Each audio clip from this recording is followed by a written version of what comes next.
de acordo com a letra D do inciso 1 do artigo 46 da Lei nº 9.610, de 19 de fevereiro de 1998. Distribuição gratuita. Proibida a venda e comercialização. Prezados, alguns dos nossos audiolivros podem constar falhas no final das faixas de áudio. Infelizmente, é irreversível, pois os mesmos foram gravados em fitas cassetes. Agradecemos a sua compreensão. Seja muito bem-vindo ao canal da Biblioteca Braille do Estado do Amazonas. Devido a fatos recentes de questionamentos associados a direitos autorais, venho informar que o canal não obtém qualquer tipo de lucro com a publicação dos audiolivros. Levamos a acessibilidade para as pessoas com deficiência visual. Caso você seja autor ou proprietário dos direitos autorais de algum audiolivro publicado aqui no canal, peço que faça contato via e-mail ou através dos comentários, que se assim for determinado, o audiolivro será retirado do ar. Relembrando, não queremos e não obtemos nenhum tipo de lucro com as visualizações. Nosso objetivo é levar a acessibilidade para as pessoas com deficiência visual. Agradecemos pela sua atenção. O livro foi postado por Ana Beatriz. Se você gostou, deixe seu like e se inscreva no nosso canal.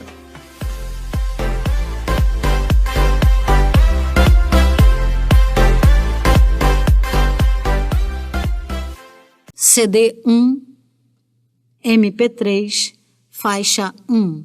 Este livro foi gravado nos estúdios da Biblioteca Braille do Amazonas em 16 de dezembro de 2008, mediante autorização da editora, sem fins comerciais.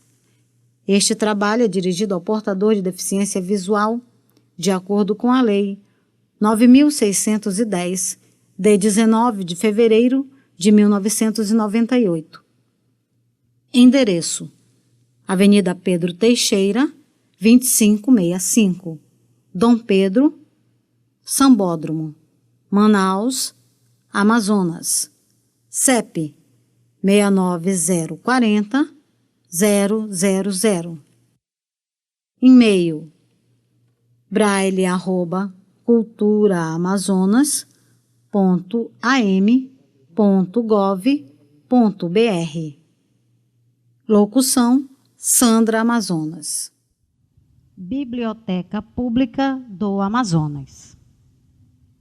É com muita alegria que o governo do estado entrega ao povo amazonense, inteiramente restaurado, o edifício da Biblioteca Pública, um dos mais belos monumentos da nossa arquitetura. Marco importantíssimo da nossa história cultural. Esta instituição centenária ganha agora maior expressão social, com a ampliação do seu preciosíssimo acervo, que inclui obras específicas sobre a Amazônia, obras científicas e obras raras, e a organização de novos espaços culturais. A Biblioteca Infantil Alfredo Fernandes e o Salão Literário José Lindoso. Estou certo de que o povo amazonense saberá com zelo e carinho preservar este valioso patrimônio cultural, legando-o às gerações futuras. Gilberto Mestrinho de Medeiros Raposo, governador do estado do Amazonas. Leitura da orelha. Bem distantes estão, então, os tempos de 1669, quando o capitão português Francisco da Mota Falcão construiu o Forte de São José do Rio Negro, núcleo de origem da trepidante Manaus deste fim de século. Lugar da Barra, Vila de Manaus, cidade da Barra do Rio Negro, Manaus. 325 anos de história, que começou a ser escrita nas suas estreitas nascidas dos igarapés, feitas da saudade dos Manaus e dos Baré. E ganhou forma e cores na beleza austera da arquitetura que o império lhe deixou e na fisionomia de metrópole que a riqueza da borracha lhe imprimiu nos primeiros tempos da República. Manaus tem marcas muito fortes. É o mais importante centro comercial de importação do Brasil e tem um parque industrial que se situa entre os mais importantes da América Latina. Agora, seu belo patrimônio arquitetônico ganha mais destaque com a recuperação de todos os edifícios históricos pertencentes ao governo estadual, entre eles a imponente sede da Biblioteca Pública do Amazonas. Fim da leitura da orelha. O período governamental, iniciado no Amazonas em 1991, correspondente ao terceiro mandato do governador Gilberto Mestrinho de Medeiros Raposo, sempre eleito pelo voto popular, tem uma característica muito especial: o zelo e o respeito à cultura. A cuidadosa restauração do prédio da Biblioteca Pública do Estado do Amazonas, que ora se conclui, faz parte do Programa de Restauração do Patrimônio Público Arquitetônico da nossa cidade, construído nos últimos tempos do Império e nos primeiros da República, implementado neste governo.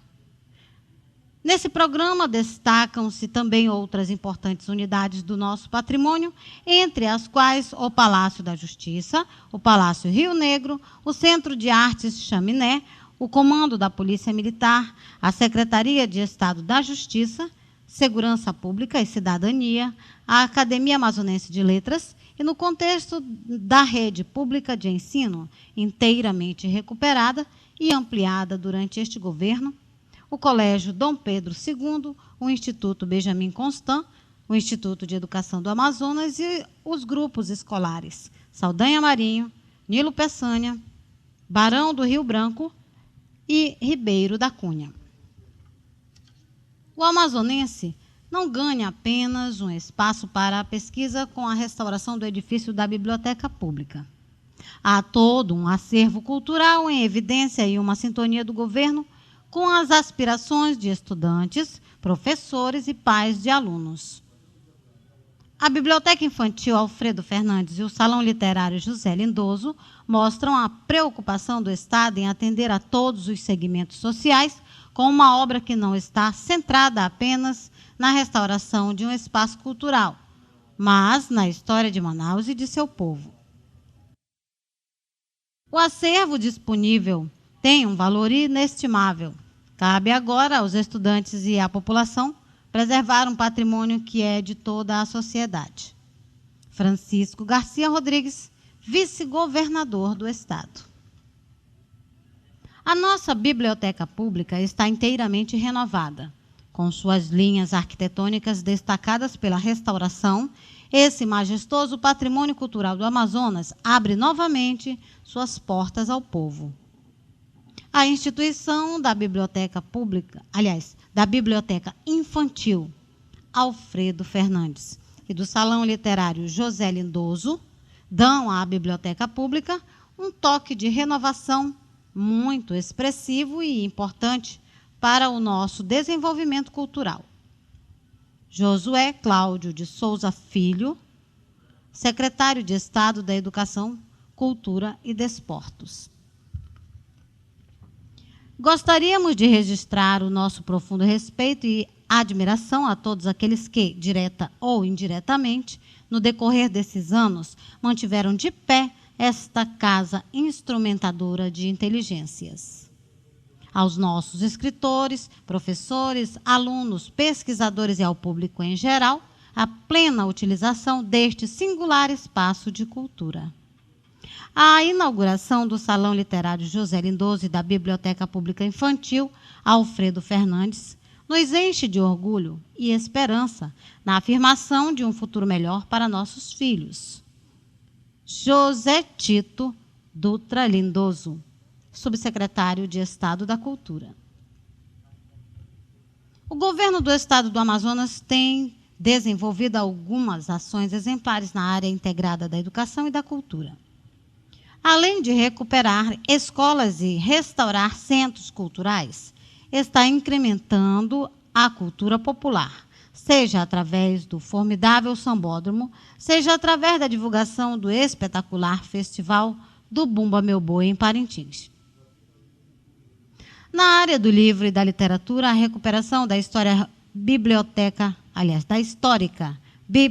pública é um marco.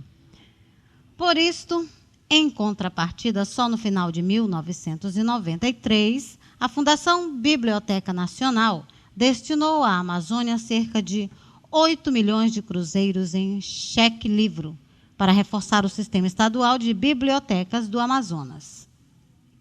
Nesse trabalho conjunto, o governo do estado, além de fazer coedições com a Fundação Biblioteca Nacional, patrocinou o primeiro encontro internacional de jornalismo literário, trazendo para Manaus experts do Japão, Europa e América.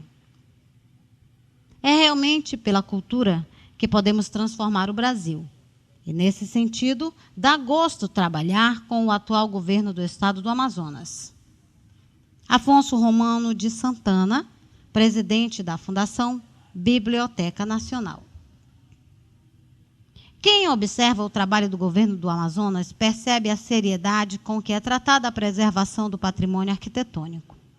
Dando continuidade a uma série de importantes obras, o governo entrega hoje a biblioteca pública totalmente restaurada. Mas a filosofia desse trabalho não reside nas paredes dos prédios. O foco central são as pessoas, o ser humano. De que valem, afinal, belos prédios, sem ninguém para ocupá-los e dar a eles um sentido? Nossa meta para a biblioteca não para apenas em uma boa estrutura física. Queremos seus salões cheios e as pessoas ávidas por conhecer um pouco, ou, quem sabe, muito, do que guarda seu acervo. Numa época de tantas incertezas, em que o mundo inteiro questiona seus valores, fica uma certeza. Gente, conhecimento e liberdade, esse será sempre o caminho para a solução de muitas questões. Ana Alzira Câmara, coordenadora de promoção cultural. A biblioteca pública é um elemento propulsor essencial para o desenvolvimento do homem no seu processo permanente de educação e cultura. Hoje, vista como um centro de informação, cultura e lazer, deve ser assegurada a sua manutenção, a fim de propiciar a todos, indistintamente, o acesso às suas coleções e aos seus serviços, sem discriminação social, racial ou religiosa. Deve, sobretudo, resguardar a memória cultural do povo, pelo registro de fatos importantes, com a utilização dos meios e recursos disponíveis. A restauração cuidadosa da Biblioteca do Estado demonstra a preocupação e o zelo do atual governo do Estado pela coisa pública, propiciando o alcance dos objetivos propostos na qualificação e dinamização dos serviços prestados à coletividade amazonense e em todos os segmentos sociais. Valdete Moura de Oliveira Cabral, administradora da Biblioteca Pública do Amazonas. Faixa 2, Manaus, 1870. A capital da recém-criada província do Amazonas ainda não era bem uma cidade. As ruas estreitas, a maioria de chão batido, mal iluminadas, com lampiões a querosene. As casas eram poucas, quase todas muito humildes e cobertas de palha. Pontes de madeira ligavam os núcleos de São Vicente, Matriz e Remédios. A sede do governo da província era um sobrado alugado feito de taipa. Não havia esgotos. Água potável comprava-se à porta nas carroças dos aguardeiros. repetindo, aguadeiros. As receitas da província eram minguadas e a economia incipiente. Já floresciam, porém, as atividades mercantis, impulsionadas com o tráfego dos navios da Companhia de Navegação e Comércio da Amazônia, do Barão de Mauá e da Companhia Fluvial do Alto Amazonas, de Alexandre Amorim. E tudo era possível comprar. Abre aspas. Dos vinhos de Lisboa e tecidos estampados ingleses, ao queijo brasileiro e ao pirarucu seco. De cosméticos e sabonetes de Paris, ao caucho, C-A-U-T-C-H-O, caucho, e ao cacau, de espingardas belgas a pontas importadas de arpão. Fecha aspas. Certamente não foi difícil a perspicaz Madame Elizabeth Agassiz vaticinar quando aqui esteve em 1865, integrando a importante expedição chefiada por seu marido, Luís Agassiz. Abre aspas. Insignificante hoje, Manaus se tornará, sem dúvida, um grande centro de comércio e navegação. Fecha aspas. As principais escolas eram o liceu, onde se aprendia, além das disciplinas básicas, filosofia, retórica, poética, latim, francês, inglês, contabilidade e escrituração mercantil. O Seminário São José, o Asilo Nossa Senhora da Conceição, dedicado à educação de meninas, e o estabelecimento de educandos artífices, com oficinas de alfaiate, sapateiro, torneiro, charuteiro e chapéus de bonibonassa. Repetindo, bonibonassa. A consciência política sedimentada em décadas de lutas pela criação da província produziram uma elite cultural atuante. Na cátedra, na tribuna, na literatura, na política, na administração, destacavam-se Ramos Ferreira, Pedro Luiz Simpson, Aprígio de Menezes, Henrique de Amorim, Torquato Tapajós. Abre parênteses. O poeta amado da terra, então no sonho azul de seus 18 anos. Fecha parênteses. Joaquim José Paz da Silva Sarmento, Felizmino Coimbra, João Carlos Pinheiro, Francisco Ferreira de Lima Bacuri. O primeiro jornal, O 5 de Setembro, de Manuel da Silva Ramos, que circulara pela primeira vez em 3 de maio de 1851 e passara a dominar-se Estrela do Amazonas, abre parênteses, 7 de janeiro de 1852, fecha parênteses. Em homenagem à província recém-instalada, desaparecera em 1865. Mas, em seu lugar, surgira o Amazonas, de Antônio Cunha Mendes, um jornal político que teve vida longa, chegando até a República.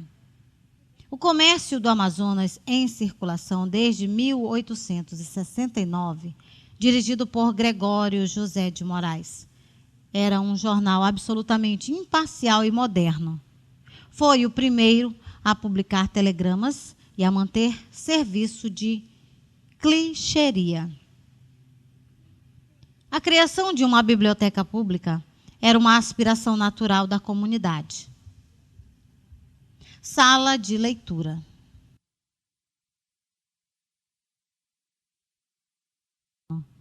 Foi o primeiro a publicar telegramas e a manter serviço de clichêria. A criação de uma biblioteca pública era uma aspiração natural da comunidade. Sala de leitura.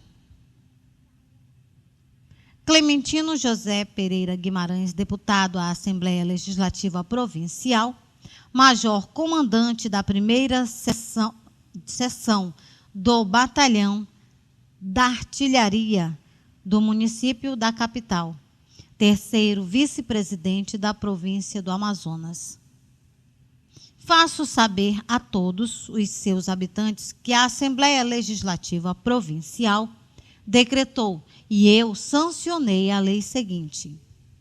Artigo 1º.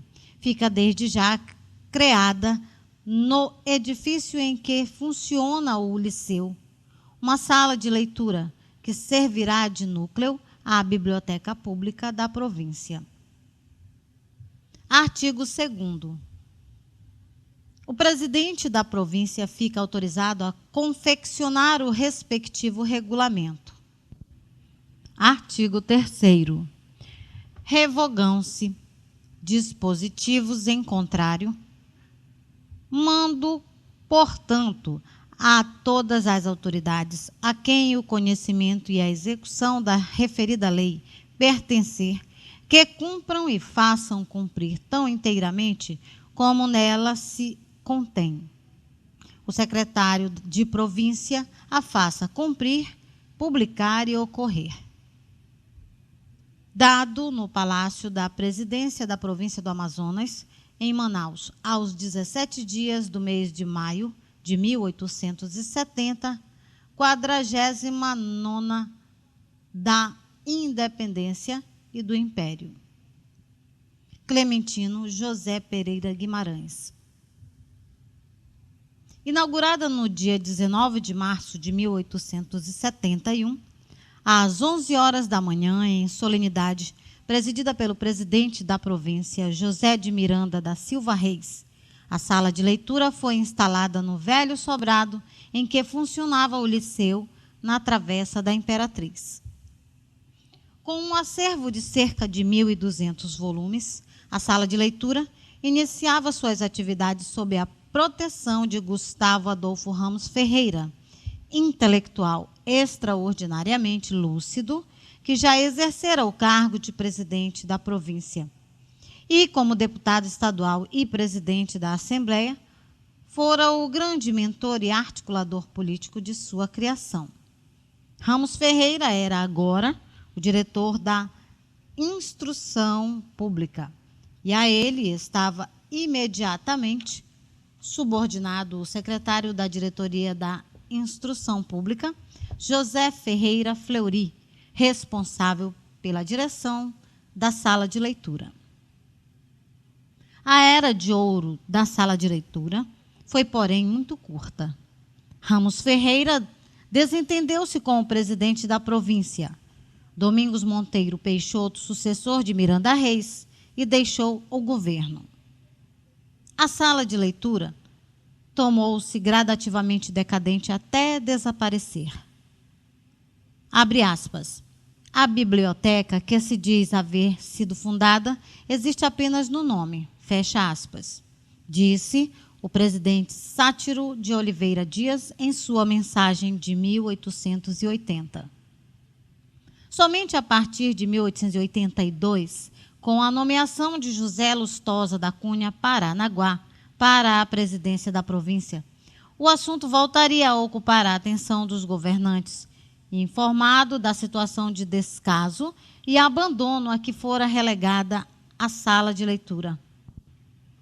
Paranaguá determinou que se tomassem as providências necessárias à criação de uma biblioteca estruturada para atender aos pesquisadores, aos estudiosos e ao público em geral. Faixa 3. Nascia assim a Biblioteca Pública Provincial, em meio ao clima de trabalho e progresso implementado por José Paranaguá, um jovem de 26 anos que, embora governando muito pouco tempo, abre parênteses, março de 1882 a fevereiro de 1884, fecha parênteses, realizou uma administração exemplar. Incentivou e apoiou abertamente a campanha abolicionista no Amazonas. Criou o Museu Botânico, nomeando para dirigi-lo o cientista João Barbosa Rodrigues. Patrocinou expedições científicas ao interior da província e participou das realizadas ao Rio Negro, ao Baixo Amazonas e ao Rio Solimões, até o Forte de Tabatinga. Lançou a pedra fundamental do Teatro Amazonas, reestruturou o sistema estadual de educação, criou o Serviço de Estatística, assinou contratos para a implementação de novas linhas de navegação, contratou e inaugurou o mercado de ferro, fez aterros e calçamentos de ruas, construiu trapiches, cais, rampas e escadarias. A solenidade de inauguração da Biblioteca Pública Provincial, no dia 25 de março de 1883, data comemorativa ao aniversário da Constituição Política do Império, movimentou a atenção da comunidade. Em meio aos discursos inflamados do presidente Paranaguá, do bispo Dom Antônio de Macedo Costa, do padre Félix Dácia, do doutor Aprígio de Menezes, do jornalista Gregório de Moraes, do diretor da biblioteca Lourenço Pessoa, a entrega de 2 cartas de alforria a escravos negros deu o tom abolicionista do governo Paranaguá. A Biblioteca Provincial foi instalada na ala oriental do consistório da Igreja Matriz de Nossa Senhora da Conceição. Para formar o seu acervo, que em 1884 contabilizava cerca de 5.000 volumes, chegaram livros doados por órgãos públicos federais e por famílias da província, ou adquiridos à conta de contribuições financeiras do povo. Além disso, Paranaguá mandou reunir os livros da antiga biblioteca do Liceu e os da diretoria da Instrução Pública e autorizou a compra de obras valiosíssimas na Europa e no Rio de Janeiro. Paranaguá tinha planos de instalar a Biblioteca Provincial em sede própria, que lamentavelmente não se consumaram. O orçamento da província para o exercício 1883 a 84 destinava 40 contos de réis à construção de um edifício para a biblioteca. Mas, no biênio seguinte, quando Paranaguá não estava mais no governo, a dotação não foi renovada, embora já tivessem sido elaboradas e aprovadas as respectivas plantas. Lourenço Pessoa, Antônio Manuel de Souza Oliveira e Carlos Pereira de Pinho sucederam-se na direção da Biblioteca Provincial, de 1883 a 1886, deixando a marca forte da sua competência e do seu esmero profissional. O catálogo da Biblioteca Pública do Amazonas, impresso de janeiro a maio de 1887, na tipografia de Antônio Fernandes Bugalho, formato em 8º, tiragem de 100 exemplares. Esse catálogo, que situou a nossa biblioteca à altura das principais bibliotecas da Europa, se não em volume de entradas, pelo menos do ponto de vista bibliotecômico, possuem-no ainda a atual Biblioteca Pública e alguns colecionadores de raridades bibliográficas, e do fichário com ele elaborado, ainda conhecemos inúmeras fichas que estavam depositadas em um velho móvel de madeira que se perdeu no incêndio de 1945. A Biblioteca Provincial ficou instalada no consistório da Matriz até 1888, quando foi transferida para o prédio do Liceu, atual Colégio Dom Pedro II, inaugurado no ano anterior, no governo do presidente da província, Ernesto Adolfo de Vasconcelos Chaves. Até os últimos dias do Império, a Biblioteca Provincial funcionou regularmente. Com o advento da República, no entanto, esta instituição, que tanto já se recomendara às intelectualidades do nosso selecto e crescente meio social, foi pouco a pouco se extinguindo, devido às mudanças de uma para outras casas e aos enormes desvios de livros de suas estantes por incúria, desleixo e desídia dos seus diretores, sem se exceptuar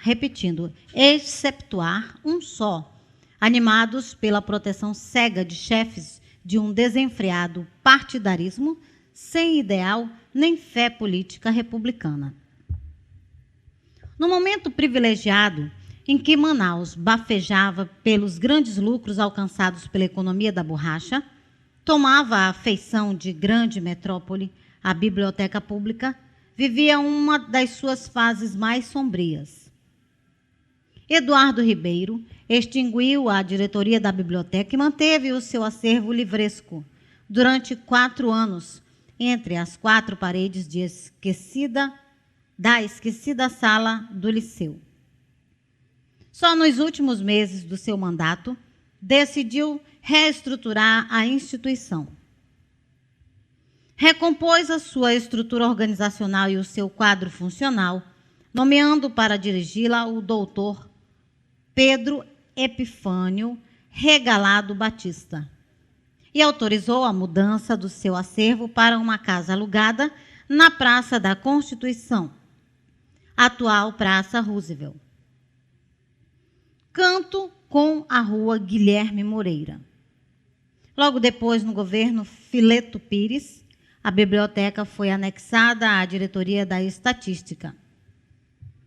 Constituiu-se, então, a repartição de Estatística, Arquivo Público e Biblioteca, instalada em 1898, em uma casa da Rua do Progresso, atual Monsenhor Coutinho, para a qual se transferiu o acervo bibliográfico já bastante desfalcado e maltratado.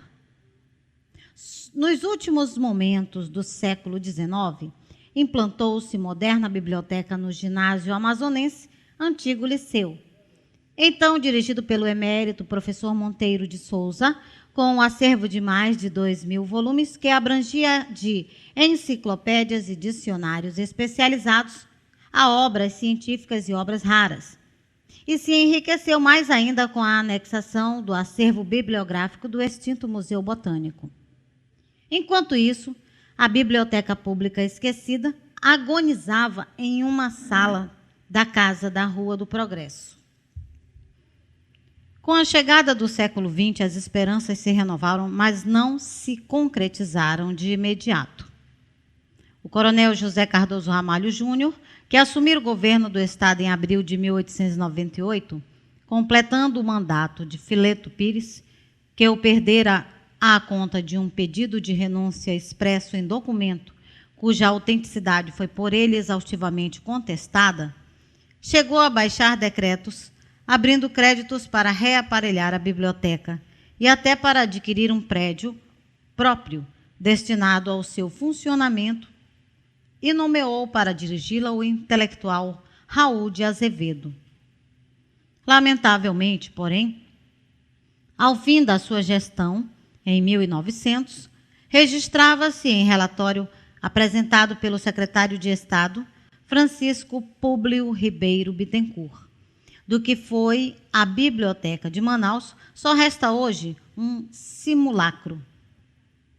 Na velha sala esquecida da Rua do Progresso, a biblioteca atravessou todo o quatriênio do governador Silvério Neri, 1900 a 1904, e chegou até o do seu sucessor Antônio Constantino Neri, quando finalmente foi transferida para outro endereço, a casa da Avenida Eduardo Ribeiro, que hoje tem o número 453.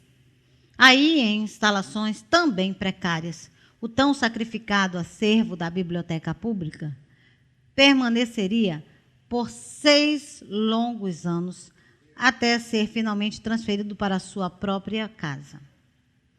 o Palácio da Rua do Barroso. Um palácio para os livros.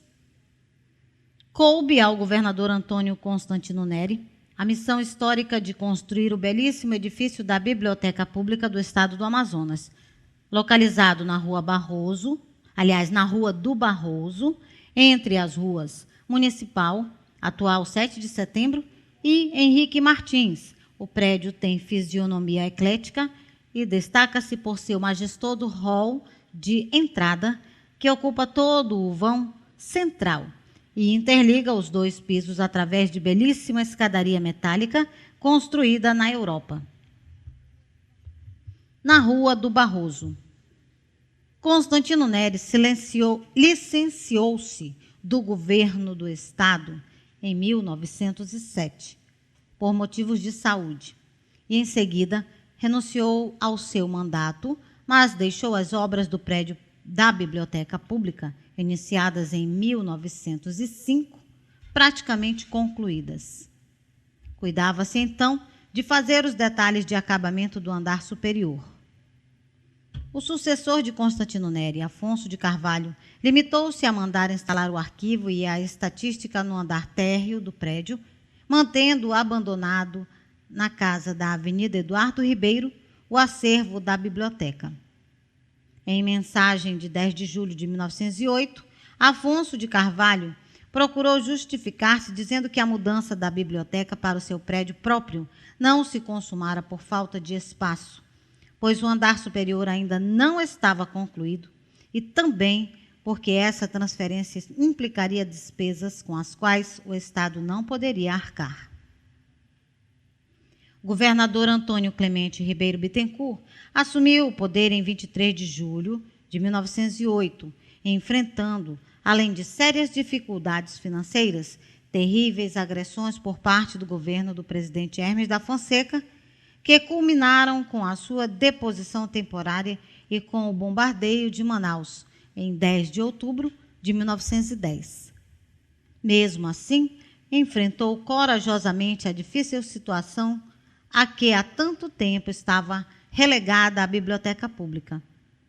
Bittencourt determinou que se construíssem as obras e serviços indispensáveis ao funcionamento da biblioteca no prédio da Rua do Barroso e deu ao jornalista Bento de Figueiredo Tenreiro Aranha, filho do primeiro presidente da província, João Batista de Figueiredo Tenreiro Aranha, e neto do poeta Bento de Figueiredo Tenreiro Aranha, de quem repetiu o nome, a incumbência de cuidar do acervo da biblioteca e transferi-lo para a sua casa própria. Em sessão solene, realizada no dia 5 de setembro de 1910, Bittencourt reinaugurou a Biblioteca Pública, finalmente instalada no belo prédio da Rua do Barroso, ocupando o salão térreo da ala sul, 7 de setembro. Faixa 4. Uma tragédia na madrugada. A cidade foi tomada por terrível impacto ao amanhecer do dia 22 de agosto de 1945. Durante a madrugada, o belo edifício da Rua Barroso fora parcialmente consumido por um incêndio de grandes proporções que destruíra por completo as instalações e o acervo da Biblioteca Pública. A biblioteca e o arquivo público partilhavam o andar térreo do prédio, ocupando respectivamente o Salão Sul, 7 de setembro, e o Salão Norte, Henrique Martins. A Assembleia Legislativa, embora não estivesse em funcionamento, pois vigia ainda a ditadura getulista do Estado Novo, ocupava provisoriamente, desde 1913, todo o andar superior.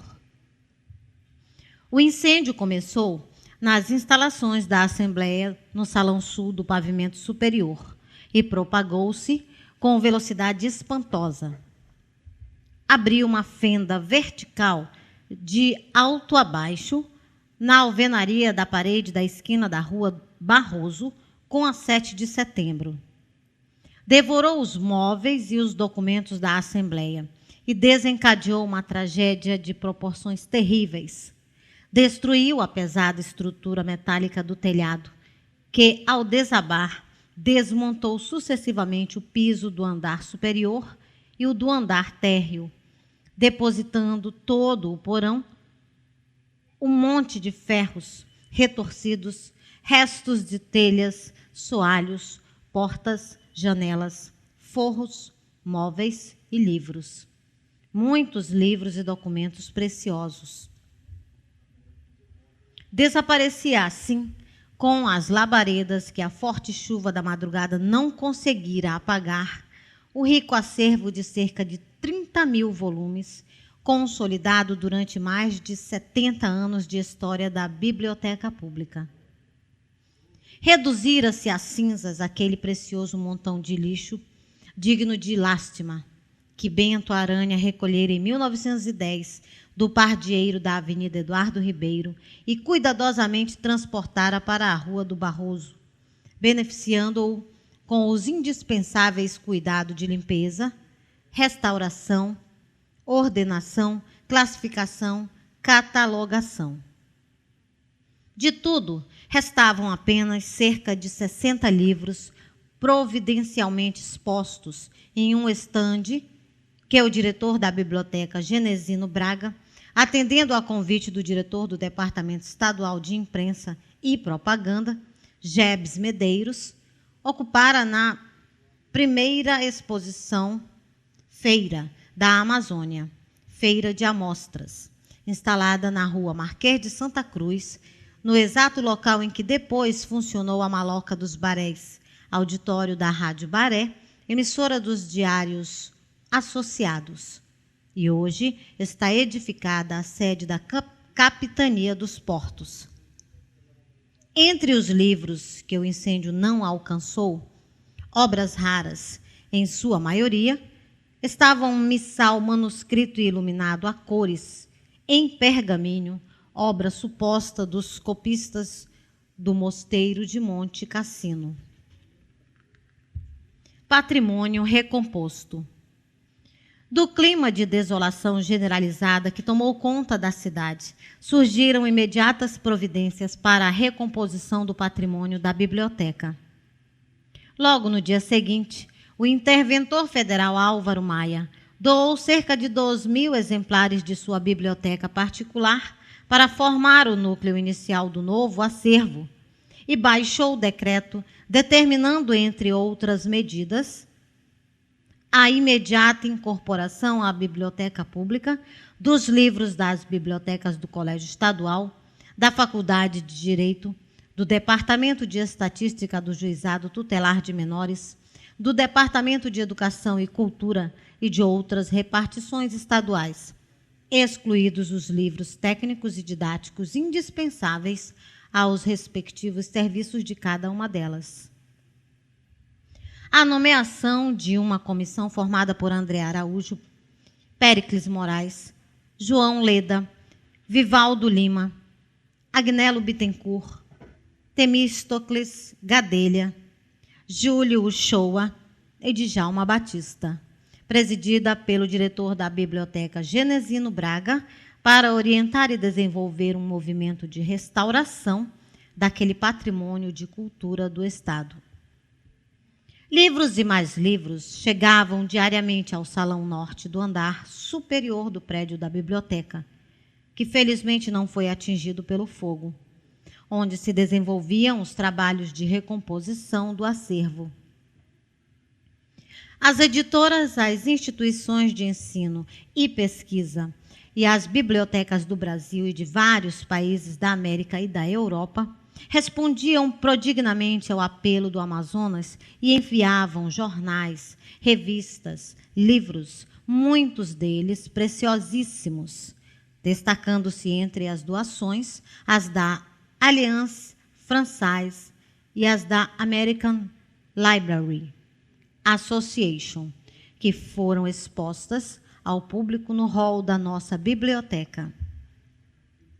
Estudantes da Faculdade de Direito e do Colégio Estadual recolhiam porta a porta os livros que as famílias de Manaus comovidamente destacavam de suas estantes. O novo acervo ia sendo registrado e catalogado criteriosamente enquanto se cuidava de restaurar o prédio e ordenar os espaços que viriam a ser ocupados pela biblioteca em sua própria casa. Nos trabalhos de restauração do prédio, o telhado da ala sul, Barroso com 7 de setembro, recebeu nova estrutura. Em lugar das vigas de aço dos ingleses, belas peças em madeira de lei. Substituindo o forro de Flandre, inglês, peças de madeira. O piso do salão sul do andar térreo comportou alterações, recebeu estrutura em laje e revestimento em ladrilho hidráulico, contrastando com o belíssimo revestimento em acapu e pau amarelo dos outros 3 salões. Embora não tenha sido danificado o forro de Flandre do salão norte do piso superior, foi encoberto com a madeira para dar uniformidade visual a todo o andar. As paredes, as instalações elétricas e hidráulicas e as esquadrias de madeira afetadas pelo incêndio foram integralmente recuperadas. As peças destruídas foram naturalmente refeitas. No dia 21 de abril de 1947, o governador Leopoldo Amorim da Silva Neves reinaugurou o prédio, passando a biblioteca a ocupar os 2 salões do piso térreo, o da Avenida 7 de Setembro, devidamente restaurado, e o da Rua Henrique Martins, vago com a transferência do arquivo público para outro prédio, situado à Praça Dom Pedro II. O andar superior continuou sendo ocupado pela Assembleia Legislativa, que ali permaneceu até a construção de seu edifício próprio, anexo ao Palácio Rio Branco.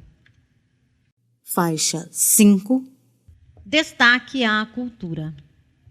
Durante décadas seguidas, agrediu-se impunemente a fisionomia urbana de Manaus e o seu patrimônio arquitetônico. Casas centenárias foram insensatamente demolidas ou tiveram mutiladas as suas fachadas. O sobrado que contava a história da instalação da província foi ao chão nos anos 50. E quase nada resta do casario das ruas de São Vicente, onde a cidade nasceu. Na memória de poucos, ficaram ainda as lembranças da Praça Oswaldo Cruz, a antiga estação dos bondes de Manaus, Trainways, do Guarani, do Politeama, do prédio da Rua Barroso, que serviu de sede ao Rio Negro, Clube e depois à União dos Estudantes. Na memória de quantos ficará a imagem das ruínas do Hotel Cassina, que depois foi Cabaré Chinelo, e de suas histórias de seringueiros de saldo, seringalistas abastados e orgia à francesa. A decisão do professor Gilberto Mestrinho de fazer a restauração de belíssimos prédios do nosso patrimônio arquitetônico é um grito de consciência do governo que precisa ser ouvido, entendido e repetido pelo povo. O programa de restauração desse patrimônio, implementado a partir de 1992, cuidou em preservar as características originais de todas as unidades nele contempladas, 13 edifícios de importância histórica ou de interesse arquitetônico relevante, pertencentes ao Estado e à sede da Academia Amazonense de Letras. Na restauração do edifício da Biblioteca Pública, tombado como monumento histórico do Amazonas, através do Decreto Estadual número 11.033, de 12 de abril de 1988, adotou-se uma metodologia científica de trabalho visando a preservar as características de origem da casa, construída na primeira década deste século, e adequá-la ao seu funcionamento nos dias atuais. Teve-se o cuidado de respeitar as modificações introduzidas durante as obras de recuperação do imóvel após o incêndio de 1945, por constituírem um capítulo da história da biblioteca.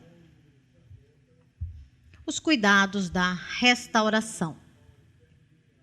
Os trabalhos de restauração não se limitaram à arquitetura do prédio, e valiosos exemplares do acervo da biblioteca, também prejudicados pela ação do tempo, receberam cuidados especiais, como o óleo sobre tela que ocupa quase toda a parede do fundo do belíssimo hall superior do edifício.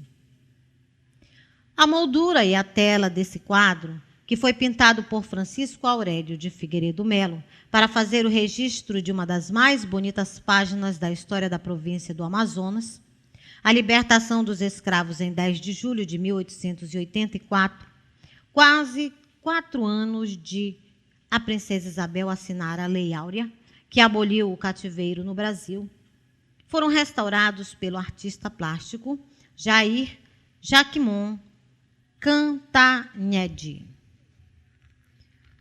O destelhamento do prédio revelou surpresas desagradáveis. Velhas estruturas encobertas pelo forro, embora aparentemente em bom estado, estavam quase todas imprestáveis. As peças de madeira que davam sustentação à abóbada de gesso do hall superior, estendendo-se das paredes ao lanternim, haviam cedido 5 centímetros e ameaçavam desabar. Muitas estavam apodrecidas e tiveram que ser substituídas. Todas as peças foram atirantadas em pontos estratégicos da estrutura de aço do telhado do hall, que é original, dando melhor sustentação à abóbada. As estruturas em madeira de todo o prédio receberam tratamento corretivo ou preventivo, por aspersão, imersão ou injeção, contra a ação de agentes xilofágicos, consumindo mais de 200 litros de produtos químicos especiais.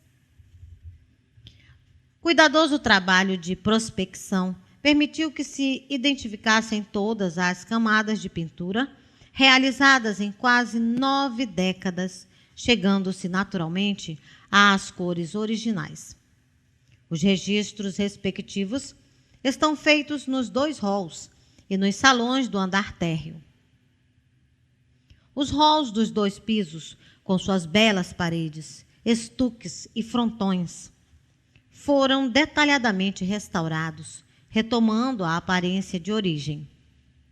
Os rodapés marmorizados do andar térreo receberam argamassa imitando mármore e os do andar superior, pintura especial sobre sua estrutura em madeira. Todas as tintas utilizadas foram fabricadas por indústria local, especialmente para os trabalhos de restauração, tomando por base a análise do material prospectado. As peças de telhados e de forros que estavam danificadas foram totalmente substituídas. O forro de todos os salões foi cuidadosamente retirado, recuperado e recolocado peça a peça. Nessa fase, elegeu-se a área central do teto do salão norte do piso superior para fazer o registro do nobre forro de Flandre inglês, originário da construção do edifício. As portas e janelas que estavam danificadas foram substituídas por novas, construídas em cedro e obedecendo ao modelo original. Algumas peças do belo soalho dos salões estavam deterioradas e tiveram que ser substituídas. Os melhoramentos introduzidos no porão da ala sul permitiram oferecer melhores condições de trabalho ao setor de documentação. Preparou-se uma sala para dar suporte aos serviços de encadernação e substituiu-se o revestimento do piso por materiais de alta resistência. O porão da ala norte foi adaptado a instalação da Biblioteca Infantil Alfredo Fernandes, com a preparação de 2 salas equipadas com sistemas de ar-condicionado central, destinadas às funções específicas de biblioteca e teatrinho infantil. Em todo o prédio, as instalações e os equipamentos elétricos e hidrossanitários foram totalmente refeitos e redimensionados, adequando-se ao moderno funcionamento da instituição. Faixa 6. Obras raras.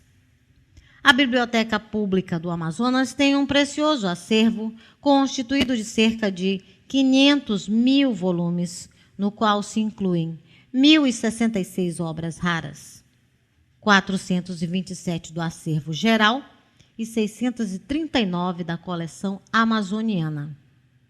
Entre elas, o belíssimo missal manuscrito em latim e o catálogo da Biblioteca Pública do Amazonas, 1887, que fazem parte dos 60 volumes sobreviventes ao incêndio de 45. Muitos são, porém, os destaques do seu acervo de obras raras. Lá estão belíssimos exemplares de obras de autores consagrados como Francis Bacon, John Milton, Goethe Miguel de Cervantes, Ariosto, Dante, Buffon, Montesquieu, Balzac, Alfred Russel Wallace, editadas na Europa nos séculos XVIII e XIX. Na coleção amazoniana, há exemplares preciosos, entre os quais a primeira edição italiana do segundo Paese delle Amazzoni, Lei Dourado, Le Terra del Caoutchouc, do Barão de Santana Neri. Gênova, 1900. A Amazônia, em 1893, de Luiz R. Cavalcante de Albuquerque. Imprensa Nacional, Rio de Janeiro, 1894, incluindo o mapa da Amazônia, que demonstra a navegação regular a vapor, organizada em 1870 pela Amazon Steam Navigation Company Limitada, e completado pelo autor em 1893. Catálogo da coleção numismática de Bernardo de Azevedo da Silva Ramos, contemplando moedas gregas e romanas, moedas medievais e moedas de ouro e prata, bem como moedas e medalhas do Brasil colonial, imperial e republicano. Roma, 1900. Gramática da língua brasílica geral, falada pelos aborígenes das províncias do Pará e Amazonas, de Pedro Luiz Simpson. Impresso na tipografia do Comércio do Amazonas, de Gregório José de Moraes, Manaus, 1877. Faixa 7. Patrimônio cultural. Em quase 125 anos, mais de 80 deles vividos neste palácio, feito especialmente para abrigá-la, a Biblioteca Pública vinculou-se com muita força à nossa vida cultural, dela fazendo parte como um dos seus entes mais importantes. Em tanto tempo, em tantas vigílias nos seus salões de leitura, tanto e tanto conhecimento permitiu acumular, fortalecendo os traços do nosso perfil político e social e registrando pedaços marcantes da história do nosso Estado. A clara visão perspectiva que se define para uma instituição cultural do seu porte dá à nossa biblioteca pública a estratégica posição de centro bibliográfico e documental dinâmico, voltado para a sociedade e integrado aos seus macro-questionamentos, estruturado, portanto, para apoiar a produção de conhecimento, essência e fundamento do processo de desenvolvimento integrado que precisamos concretizar. Agora, com o seu patrimônio arquitetônico inteiramente restaurado, a Biblioteca Pública do Amazonas oferece novas alternativas culturais à cidade, com a abertura da biblioteca e o Teatro Infantil Alfredo Fernandes e do Salão Literário José Lindoso, um espaço reservado ao diálogo de poetas e escritores com a comunidade amazonense. O majestoso edifício da Biblioteca Pública é um dos exemplares de maior destaque do patrimônio arquitetônico do Centro Histórico de Manaus, cuja fisionomia urbanística definiu seus traços mais fortes durante os primeiros anos da República, coincidentes, aliás, com os tempos da riqueza proporcionada pela borracha. A arquitetura interna do edifício apresenta detalhes surpreendentemente belos, dos quais o mais expressivo é o magnífico átrio que ocupa todo o vão central da sua estrutura. Nele se distribuem o vestíbulo e os halls dos 2 andares interligados pela imponente escadaria, que dá acesso aos 4 salões distribuídos nas alas norte e sul. Fabricada na Europa e transportada para Manaus ao tempo da construção do edifício, a escadaria é toda feita em ferro rendilhado, e tem um toque especial de nobreza, acentuado por 2 bonitos lampadários. No hall do andar superior, destaca-se um conjunto harmonioso de detalhes. A nobreza do teto, realçada por belíssimos estuques, é complementada por um lanternim que se situa na parte central e propicia a iluminação zenital ao ambiente. Os magníficos frontões das portas de acesso aos salões dão destaque às paredes.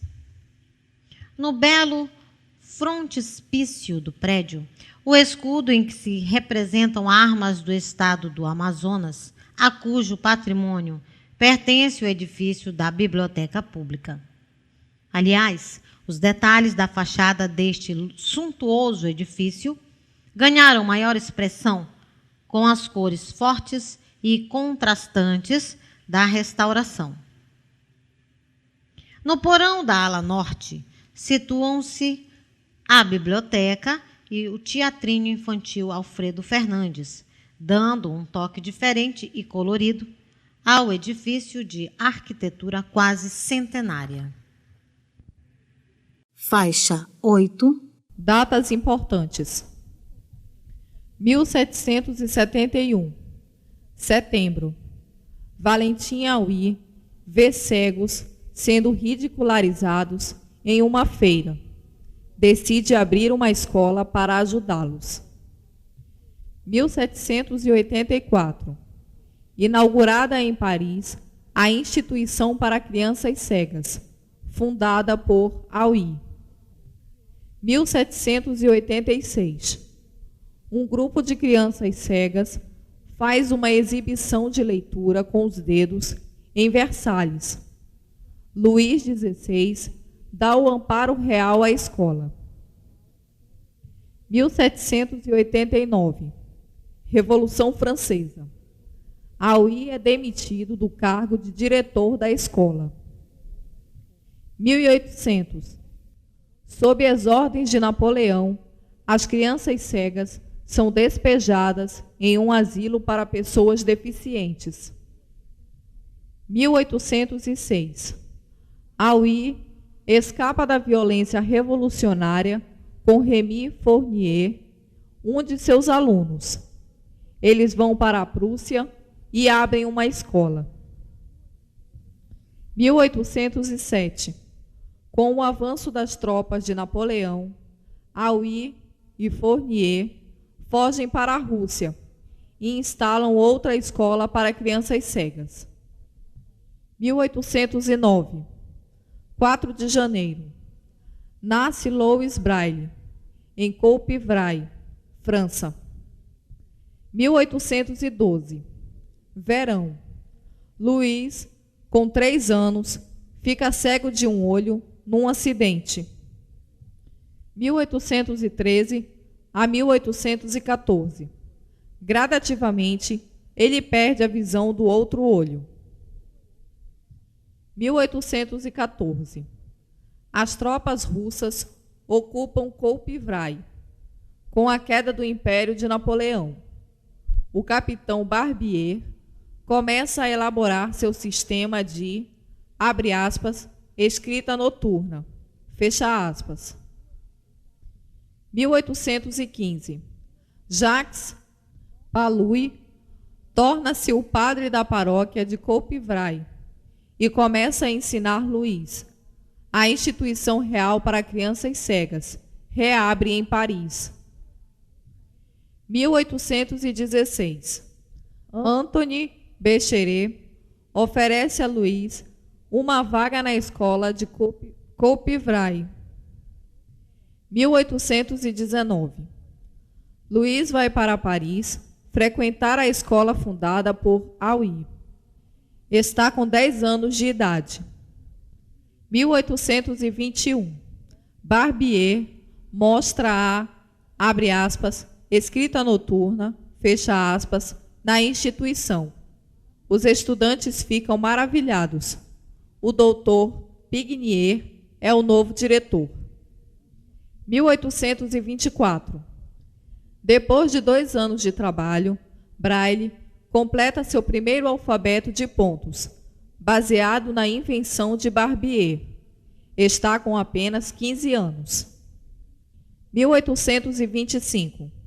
Braille aprende piano e demonstra grande talento musical. 1827. Um livro de gramática francesa é transcrito para o sistema de 6 pontos de Louis Braille. 1828. Braille é indicado professor assistente da instituição e adapta seu sistema para compor música. O prédio da instituição é condenado como insalubre por uma junta de médicos. 1829. Braille publica um livreto explicando seu sistema de 6 pontos. 1833. Braille é indicado para ser o organista de uma escola vizinha. Continua trabalhando como organista pelo resto da vida. 1834. Os administradores da instituição recusam permissão para o uso do alfabeto Braille. Braille demonstra seu método na exposição industrial em Paris.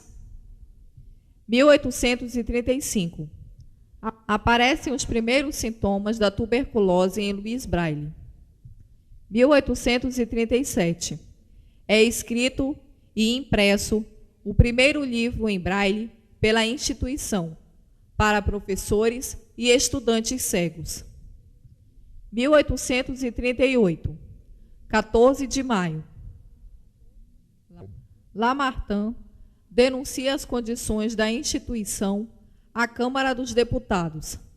É aprovada verba para a construção de um novo prédio. 1839. Braille começa a trabalhar com ajudantes de visão normal nas máquinas para imprimir em Braille. Ele desenvolve a rafigrafia usando pontos em relevo na forma de letras comuns. 1840. O doutor Pignier, diretor da escola, é forçado a sair. Seu auxiliar, o senhor Dufal, assume e destrói todos os primeiros livros para cegos. Ele estabelece um novo sistema de leitura. Guadet torna-se seu vice-diretor. G-U-A-D-E-T. Guadet. 1841. François Pierre Foucault inventa sua máquina de impressão de rafigrafia. 1843. Piora a saúde de Braille. Ele vai para Koupivrai por 6 meses. Novembro. Está pronta a nova escola e se completa a mudança. 1844. 22 de fevereiro. A nova escola é inaugurada oficialmente e é feita uma demonstração convincente do braille pelos estudantes. 1847.